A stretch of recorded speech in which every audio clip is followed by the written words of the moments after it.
is. It is. But and I'll have to actually get the actual data for it because I've seen the data for it. You brought it up. There. Okay, big thing, suicide rate. Yeah. That is always talked about in women's mental health. But of suicides, it is when you take our society, United States, of suicides, it is. I know I'm going to mess this up, and I'm going to have to fix it and find it. We'll have a data episode. Yeah, we'll have to have a data episode. This won't be the data episode. I will do better. Since this is our first talk, I will do better. I promise. I've had some shit happen at work, some shit happen in my personal life that has messed me up this week, and I just couldn't spend the time. And I actually today, I put it on my calendar for when I'm home, is to spend like an hour and a half of doing my research for this podcast. Yeah. So I will fix it, I promise. Just bear with me. I know I'm going to get these statistics wrong. But of a whole, in our society, in North America, suicide rate, 80% is men.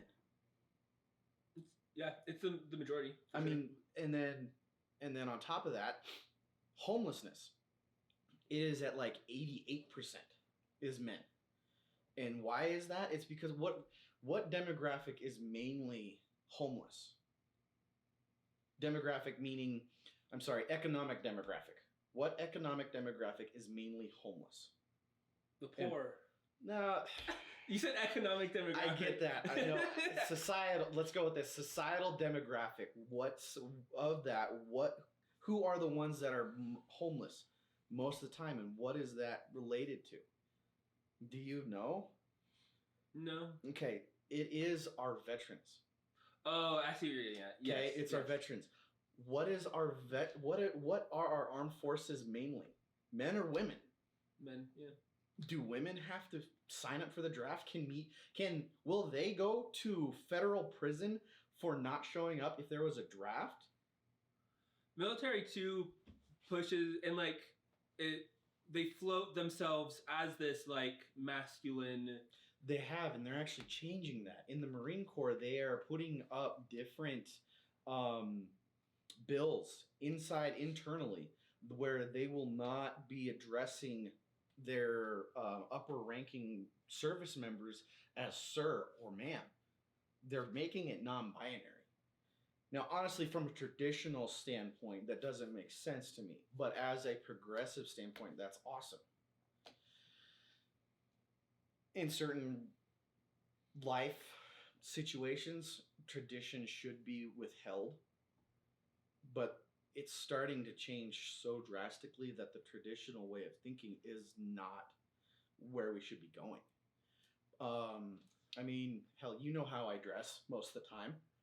I dress with cowboy boots, jeans, a belt buckle, a nice pearl snap shirt on, or like a flannel. My shirt's tucked in, and a big old cowboy hat. What does that scream to you? Party line. Oh, yeah, Republican or independent? Yeah, and that's the thing. Everyone, like this, I go out and play pool twice a week. I dress like that, and I go to some very,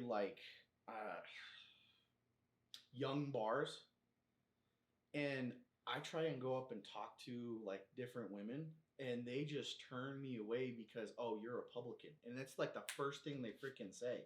It's like, I thought we were supposed to be a progressive society at this point. Why are you turning me away just because I dress like this? I dress like this because I like it. Yeah. I like the way I dress. And because I look nice. Yeah. And hell, if you would have met me in high school, didn't dress like that whatsoever. I had tight jeans on, black jeans, a rock t-shirt, chains hanging down, and those leather cufflinks on, and a beanie that was over my freaking head that was dangling back. That was me in high school. Yeah. Everyone thought I was doing drugs. Everyone thought I was selling drugs. Guess what? I was the one person that never did drugs in high school. I didn't smoke weed. I never took any of those narcotics or anything like that. I didn't even drink with my friends who were drinking at parties.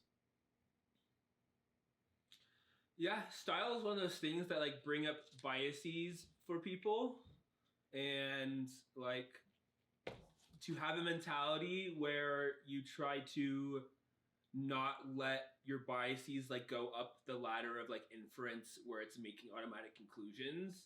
Like take some level of like centering and like treating each person as different. Yeah.